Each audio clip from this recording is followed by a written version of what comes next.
देखिए जी, वो देखे ना जी, ये एक 1985 के इलेक्शन, नॉन पार्टी इलेक्शन से वही खराबी की जड़ पैदा हुई, वही बुनियाद रखी गई करप्शन की। वो बुनियाद थी करप्शन की, to win over the members, हैं जी। और किस तरह विन ओवर किया गया, क्या क्या उनको, मेरी कायद शेख नज़ीर भुट्टो साहब ने एक दफ़ा कहा था कि चमक दिखाई गई। तो मैं समझता हूँ कि पॉलिटिकल प्रोसेस पे पॉलिटिकल पार्टीज़ का इम्पोर्टेंट रोल है। 85 से पहले पॉलिटिशियंस वर नॉट करप्ट, उनको विन ओवर नहीं किया जा सकता था।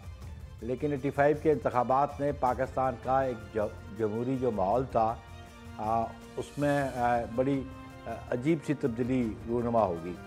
तो इसलिए मैं समझता हूँ कि जो भी इलेक्शन हो, पार्टी बेस्ड इलेक्शन हो। अब ये देखें, ये प्रोविजन कि आप लड़ें इंडिपेंडेंटली और फिर आपको with in 30 days join a party, इसका क्या मतलब हुआ? 30 डेज से पहले आप उनको जमाती बुनियाद पे करवा दें। और पहले लोकल बॉडीज़ इंतखाबात नॉन पार्टी बेसिस पे होते थे, फिर अंडर अमेंडमेंट ये local bodies election on party basis start हुए, ये रिसेंटली जो स्टार्ट हुए। तो फिर उसमें से रिवर्ट बैक करने की क्या ज़रूरत है?